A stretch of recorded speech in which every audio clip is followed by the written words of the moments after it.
The rain came down in sheets, blurring the world beyond my windshield as I drove through the quiet streets of our small town.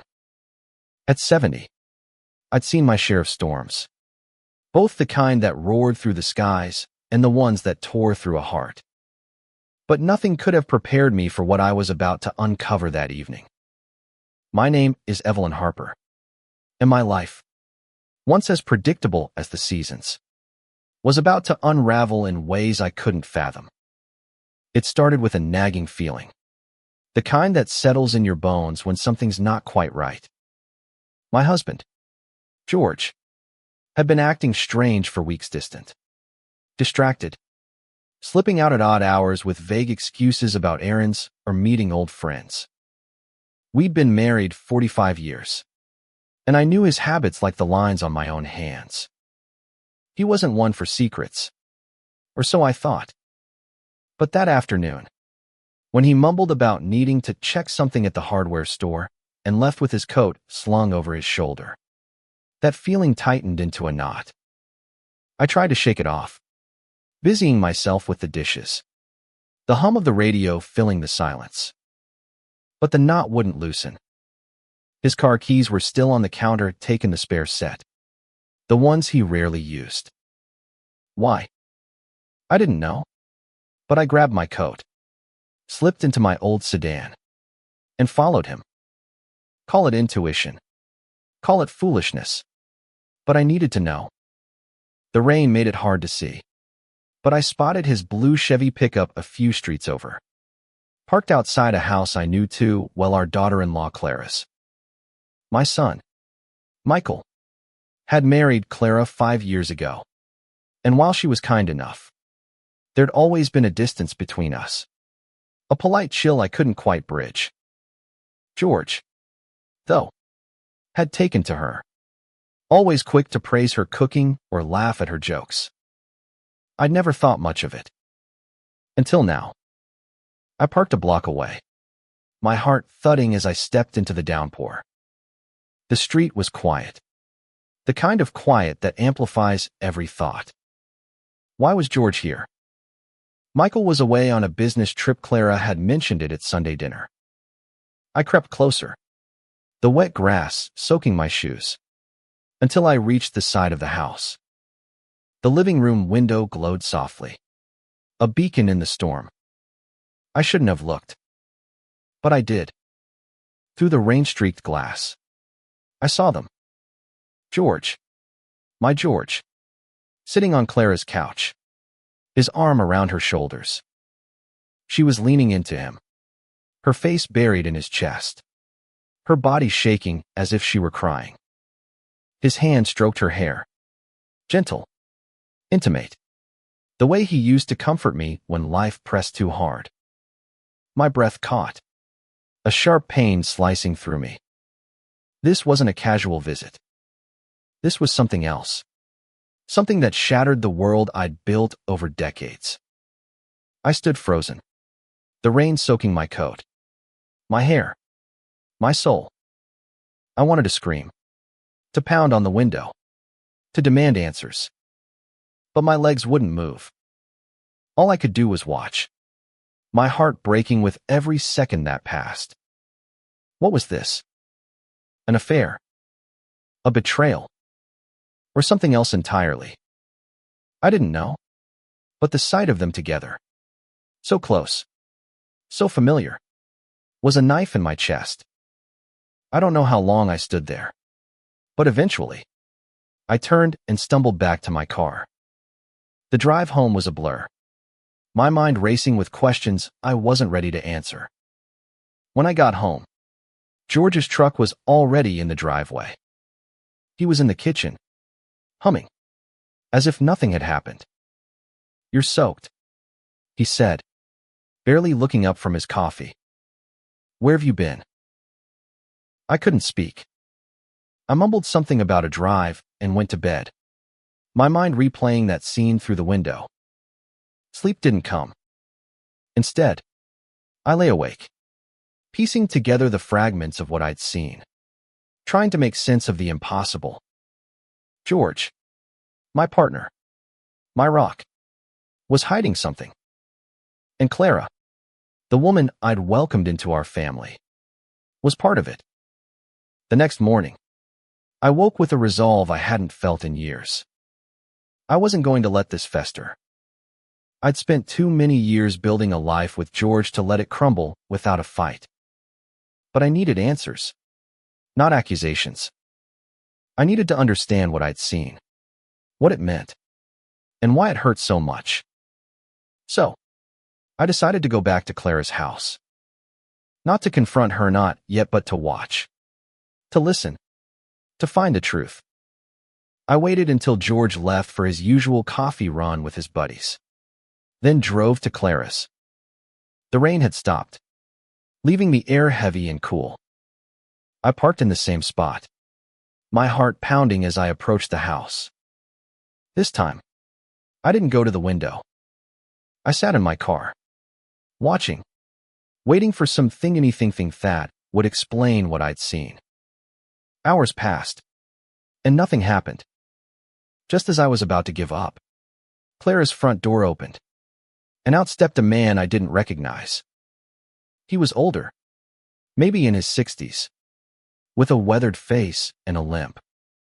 Clara followed, her expression soft, almost tender, as she handed him a small paper bag.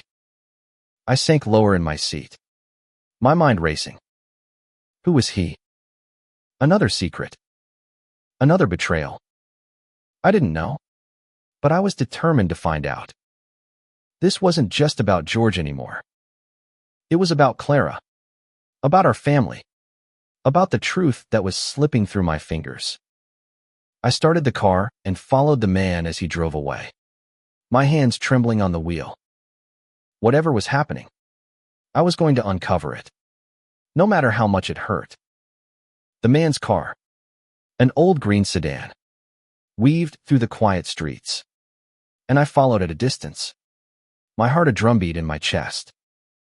I didn't know what I was chasing, but the image of George and Clara together burned in my mind, urging me forward.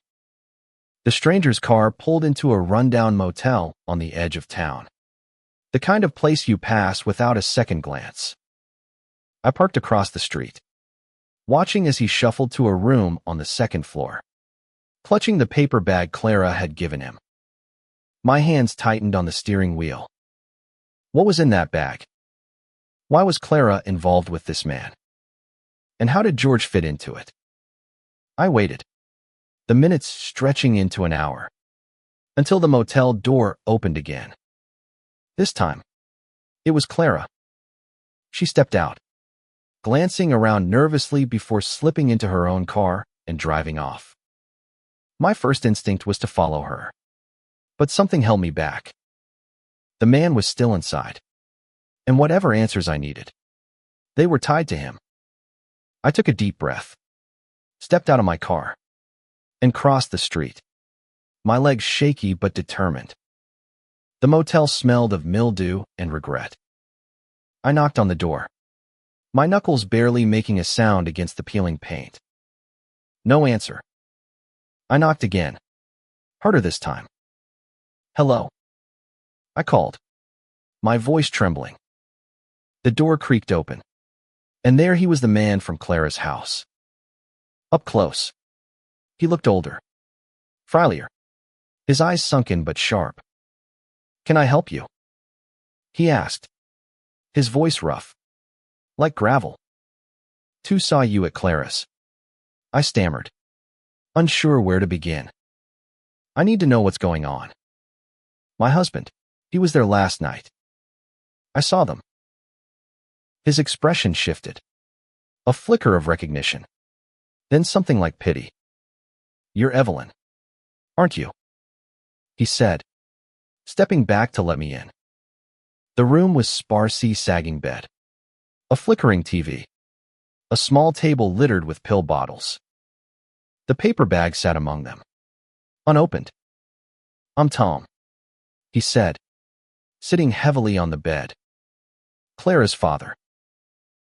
I froze. Clara's father. She'd never mentioned him, not in all the years we'd known her. Michael had said her parents were gone, lost to a car accident before they met. I don't understand, I said, my voice barely above a whisper. Clara said her father was dead. Tom's laugh was bitter, hollow. That's what she tells people. Easier than explaining me. He gestured to the pill bottles. Cancer. Been fighting it for years. Clara's been helping me, keeping it quiet. She doesn't want Michael to know. My mind reeled. Clara was hiding her father, a sick man, from her own husband. And George, how did he fit into this? I sat down, the chair creaking under me, and listened as Tom told his story. He'd been a drifter most of his life, in and out of Clara's world, a father in name only. When the cancer came, he had nowhere else to turn. Clara took him in, not at her home, but in secret, paying for his treatments, his motel room, his survival. She's a good girl, Tom said, his eyes softening. Doesn't want to burden anyone. But George, I pressed. Why was he with her last night? Tom hesitated, his gaze dropping to the floor. You should ask him, he said finally. It's not my place. I left the motel with more questions than answers, my heart a tangle of relief and dread. Clara wasn't betraying Michael, not in the way I'd feared. But George, there was still something he wasn't telling me. When I got home, he was in the garage, tinkering with his old radio, as if the world hadn't shifted beneath us. I wanted to confront him, to demand the truth, but the words stuck in my throat. Instead, I watched him, searching for the man I thought I knew. The next day, I went to Clara's again. This time, I knocked on her door. She opened it, her face pale, her eyes widening when she saw me. Evelyn, she said, her voice tight. What are you doing here? I know about your father, I said, stepping inside before she could stop me. The house was tidy, warm, but it felt different now, heavy with secrets. I saw George here. I deserve to know why. Clara's shoulders sagged, and she sank onto the couch, the same one where I'd seen her with George. It's not what you think, she said, her voice breaking. George, he's been helping me. With Dad. He found out a few months ago. By accident. I begged him not to tell Michael. Why? I asked, my voice sharper than I intended. Why keep this from your husband? Her eyes filled with tears. Because Michael would try to fix it. He'd want to take over, to control everything. I love him, but he doesn't understand. Dad's not someone you fix. He's broken in ways that can't be mended. I just want to give him some peace before he's gone. I sat across from her, the weight of her words settling over me. Clara wasn't hiding an affair. She was hiding pain, carrying a burden she didn't trust anyone else to bear. But George had known. He'd chosen to keep her secret, to stand by her, to leave me in the dark. The betrayal wasn't what I'd imagined, but it still cut deep. I'm sorry you saw that, Clara said, wiping her eyes. I didn't want you to think I'd never hurt you or Michael. George was just trying to help. I nodded, but my heart wasn't ready to forgive. Not yet. I left her house, the air outside cool against my burning cheeks. George had chosen loyalty to Clara over honesty with me. And that choice, however well-intentioned, had fractured something between us. I needed to hear it from him, to understand why he'd kept me out. But I wasn't ready to face him. Not yet. The days that followed were a haze of silence and suspicion. I went through the motions cooking dinner, folding laundry, smiling when George asked how my day was, but inside, I was unraveling. Every glance he gave me, every casual touch, felt like a question I couldn't answer. Why had he kept Clara's secret? Why hadn't he trusted me? I'd always prided myself on being the steady one, the one who held our family together through losses and triumphs. But now, I felt like an outsider in my own life.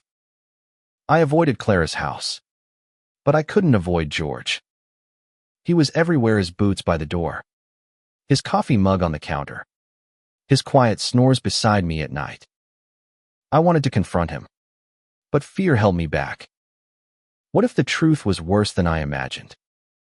What if it wasn't just about Clara's father, but something deeper, something that would break us for good? One evening, as we sat at the kitchen table, the silence between us heavier than ever, I couldn't hold it in anymore. "George," I said, my voice steady despite the storm inside me. "Why were you at Clara's the other night?" His fork paused midair, his eyes meeting mine for a fleeting moment before dropping to his plate. "What are you talking about, Evie?"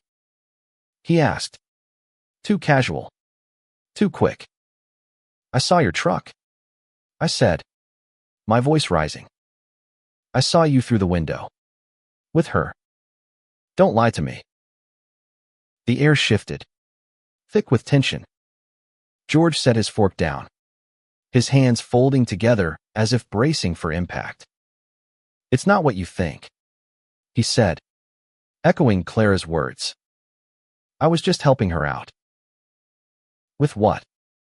I pressed, leaning forward. "With her father. The one she's hiding from Michael. Why didn't you tell me?" His face paled, and for the first time in years, I saw something like fear in his eyes. "You know about Tom?" "I met him," I said, the words sharp. "I followed him. I went to Clara's. I know everything except why you kept it from me." George sighed, running a hand through his thinning hair. "Evie, I wanted to tell you. I did. But Clara, she begged me not to. She's scared of losing Michael, of him judging her for her father's past. I promised I'd keep quiet." "And what about me?" I asked, my voice breaking. "What about your promise to me? 45 years. George. We've never kept secrets. Why now?" He looked at me then, really looked at me, and I saw the weight he'd been carrying. "I didn't want to hurt you," he said softly. "I thought I was doing the right thing, helping Clara, keeping her secret. I didn't think you'd understand." "Understand what?" I snapped. "That you'd choose her over me. That you'd sneak around behind my back." "It wasn't like that," he said, his voice rising to match mine. "I wasn't choosing her. I was trying to protect our family. Michael's already struggling with work, with stress. If he knew about Tom, it'd break him. Clara's trying to hold it all together. And I just wanted to help." I stood, my chair scraping against the floor. "You should have told me," I said, tears burning my eyes. "You should have trusted me." I walked out of the kitchen, leaving him at the table, his head in his hands. That night, I slept in the guest room. The first time in decades we hadn't shared a bed. The distance between us felt like a chasm, one I didn't know how to cross. But as I lay there, staring at the ceiling, I realized something. George's secret wasn't just about Clara or her father. It was about us. About the cracks in our marriage I'd ignored for too long. The next morning, I called Clara. "I need to see you," I said, my voice firm. She agreed. And an hour later, I was back at her house. This time, there was no pretense, no polite chill. We sat at her kitchen table, Two women bound by secrets and pain. I talked to George. I said, watching her closely. He told me why he was helping you. But I need to know why him. Why not me? Clara's hands twisted together. Her knuckles white. I didn't want to drag you into it. She said, you've always been so. Together. So strong. I thought you'd judge me. Or worse. Tell Michael. Georgie's softer. Easier to talk to. He understood. Her words stung. But they also rang true. I'd always been the one to hold things together. To keep the family steady. But maybe, in my strength, I'd built walls I hadn't seen. I wouldn't have judged you. I said quietly. I would have helped. Clara's eyes met mine. And for the first time, I saw her not as my daughter-in-law, but as a woman carrying a burden too heavy for one person. I'm sorry, she whispered. I didn't know how to ask. We sat in silence, the weight of our shared truth settling between us. I didn't forgive her not yet, but I understood her.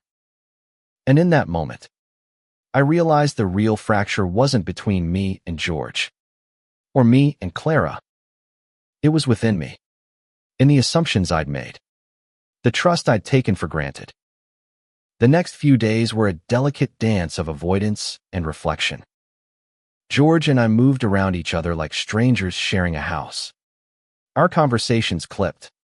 Our silences heavy. I couldn't shake the image of him with Clara. Nor could I ignore the truth Clara had revealed about her father. But more than that, I couldn't stop thinking about what she'd said about May, about my strength, my unyielding presence. Had I become so formidable that even my own family couldn't approach me with their burdens? I spent hours walking the trails behind our house, the autumn leaves crunching underfoot, trying to untangle my thoughts. I'd always seen myself as the glue of our family, the one who kept everyone grounded. But maybe I'd been too rigid, too quick to fix things, too slow to listen. George's secrecy hurt, but it wasn't just about Clara's father. It was about the distance that had grown between us, a distance I hadn't noticed until it was impossible to ignore. One afternoon, I found myself at the cemetery where my parents were buried. I hadn't been there in years, but something drew me to the quiet rows of headstones, the whispers of lives long gone. I sat by my mother's grave, tracing the etched letters of her name. She'd been like Mestrong, dependable, the one who held the family together. But I remembered her tears, the ones she hid when she thought no one was watching. Had she felt this same loneliness, this sense of being needed but not truly known? I went home with a new resolve. I couldn't keep living in this limbo, caught between anger and understanding. That evening, I found George in the living room, reading the paper, the soft glow of the lamp casting shadows on his face. We need to talk, I said, sitting across from him. He folded the paper, his eyes wary but open. I know, he said. I've been waiting for you to be ready. The words poured out then, raw and unfiltered. I told him how much his secrecy had hurt, how it made me question everything we'd built. I told him about the window, about the pain of seeing him with Clara, about the fear that I'd lost him. He listened, his face etched with regret. And when I finished, he reached for my hand. I messed up, Evie, he said, his voice thick. I thought I was protecting you, protecting Michael. But I should have told you. I should have trusted you. Why didn't you? I asked, my voice softer now, searching for the truth. He sighed, his thumb brushing over my knuckles. You're so strong, Evie. Always have been. I didn't want to add to your load. Clara, she reminded me of you. In a way. Carrying so much. not asking for help. I thought I could handle it. Keep it from hurting you. But I was wrong. His words hit me like a wave, washing away some of the anger but leaving the hurt behind. You didn't just keep it from me, I said. You shut me out. We're supposed to be partners, George. Through everything. I know, he said, his eyes glistening. I'm sorry, Evie. I'll do better. I promise. We sat there, hands clasped. The silence between us softer now, less jagged. It wasn't forgiveness not yet, but it was a start.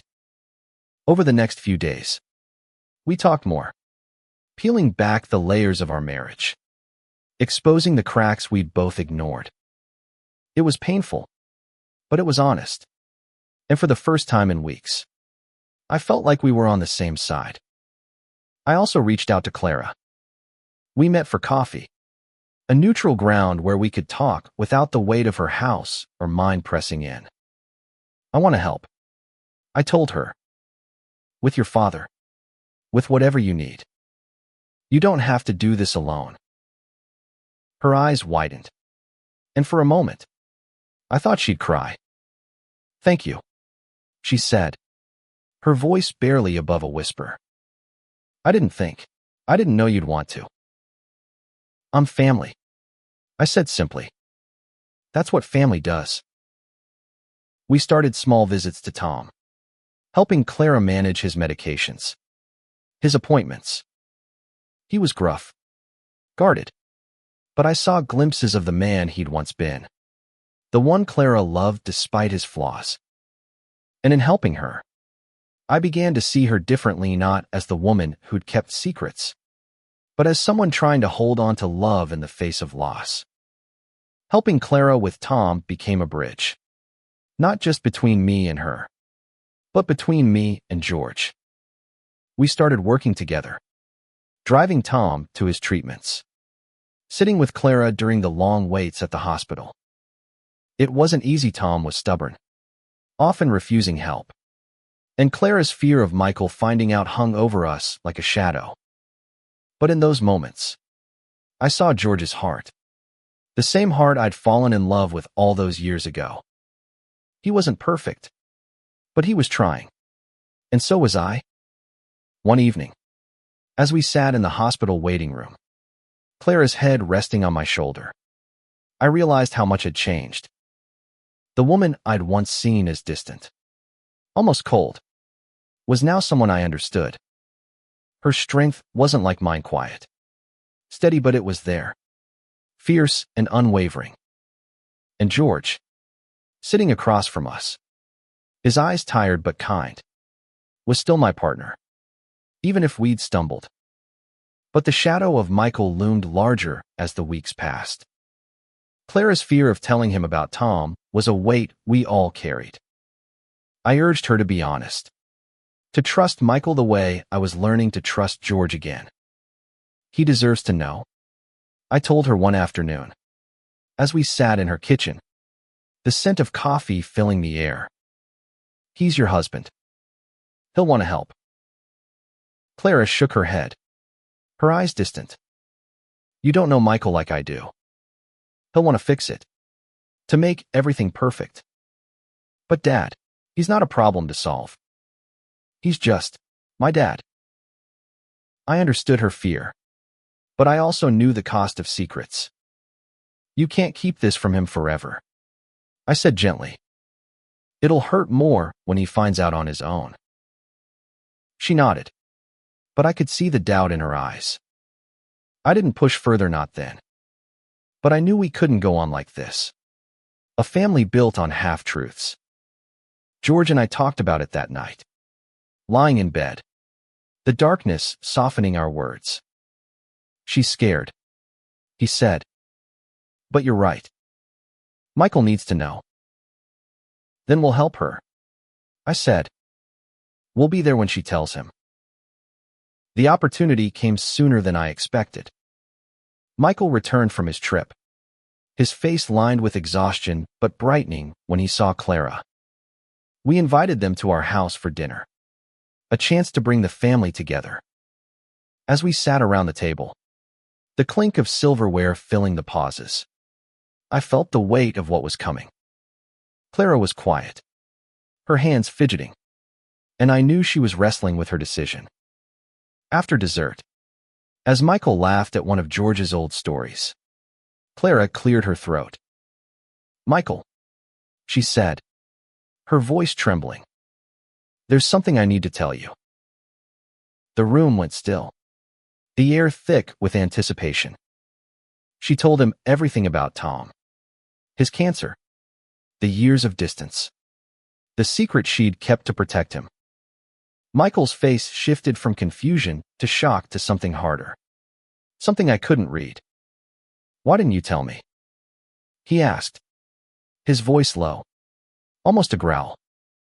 "I was scared," Clara admitted, tears spilling down her cheeks.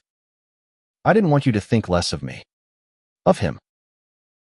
Michael stood, pacing the room, his hands clenched. "You thought I'd judge you. Clara, I'm your husband. I love you. All of you. Even the messy parts." I watched, my heart aching for them both, as they navigated the pain of truth. George reached for my hand under the table, his grip steady, and I squeezed back. This was what family did, not just hold each other up, but face the hard things together. Michael didn't forgive Clara right away. He needed time, space to process the secret she'd kept. But he went with her to meet Tom, and I saw the first steps toward understanding. It wasn't perfect, but it was real, and that was enough for now. In the weeks that followed, our family found a new rhythm, one built on honesty and effort. Michael and Clara worked through their trust, their conversations sometimes heated but always moving toward healing. Tom, frail but stubborn, became a part of our lives, his gruff exterior softening as he saw the love his daughter carried for him. George and I, too, found our way back to each other, our marriage stronger for the cracks we'd faced and mended. One afternoon, as I sat with Tom at the hospital, he looked at me, his eyes clearer than I'd ever seen them. "You're a good woman, Evelyn," he said, his voice rough but warm. "Clara's lucky to have you." I smiled, patting his hand. "We're all lucky," I said. "Family's not perfect, but it's ours." He nodded, a ghost of a smile on his lips, and I realized that this helping, listening, being there was what I'd always wanted my family to be. Not a fortress of strength, but a circle of trust, where burdens could be shared, not hidden. That evening, George and I sat on our porch, the stars bright above us. "I'm sorry I hurt you," he said, his voice soft, his hand finding mine.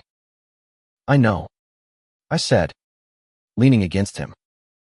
"And I'm sorry I didn't see the distance between us sooner." We didn't need to say more. The silence was enough, filled with the understanding that we'd weathered the storm together. The window I'd looked through that rainy night had shown me pain, but it had also led me here to a family that was flawed but fighting, to a love that was bruised but enduring. As I looked out at the night, I thought about the woman I'd been, the one who thought strength meant carrying everything alone. I wasn't that woman anymore. I'd learned to lean, to trust, to let others in. And in that letting go, I'd found something stronger than strength, connection. The rain might come again. I knew. Storms always did. But now, I wasn't afraid. We'd face them together, George, Clara, Michael, Tom, and me. A family. Not perfect, but whole.